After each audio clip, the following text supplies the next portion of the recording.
The I think the thing that I've learned about incidents is even when the world's on fire, and you've usually got people running around like headless chickens. There's executives shouting and kicking chairs and stomping and shouting and finger pointing and looking for blame, and you've got to keep a level head. You've got to keep, you can't panic. Even though it's difficult, just keep a level head, keep calm and carry on, as they say. Don't panic, and try and keep everyone calm around you. Have a focused plan. Know what you're doing, know what everybody else is doing. And when those conversations arise, which they inevitably do, when people are like, well, trying to do a bit of finger pointing, assign blame, just try and remind people now's not the right time. We will do a post-mortem after the event. We'll do an incident retrospective. Again, we won't be looking to throw anyone under a bus, but what we will be doing is looking for what was true root cause and what can we do to fix it. But now's not the right time for doing that. I've learned a lot about incidents.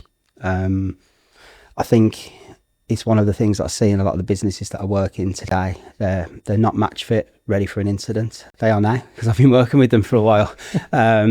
But it's almost like, it sounds very compliancy, and I don't mean it to, but it's so important to have that incident plan written down, and not just a technical plan of like how you restore a particular server from backup.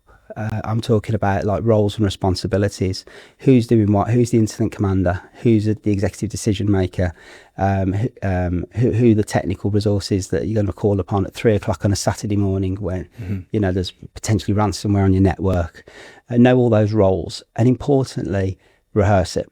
Tabletop exercises are so useful, especially when you involve the wider team. So I enjoy running. They last an hour. You put a scenario on a PowerPoint, you contrive an example, but somewhat realistic, whether it's a ransomware attack or a data breach or something like that. Put that up and get the entire board around the table, CEO, COO, CFO, CTO, plus the technical team, and then say, right, here's the scenario. It's 3:00 in the morning. Your phone's just gone off. Your WhatsApp's just beeped. Something's going on. Go. What do you do? And then what I find is that the first time you run one of those, the first 45, 50 minutes are people asking questions. All of these questions start to come out. And that's why it's so important to do the rehearsal, because you could lose an hour in a real live incident if the CFO, the CEO, the COO are not clued up on what their roles and responsibilities are, what we have got, what we haven't got, who's doing what. And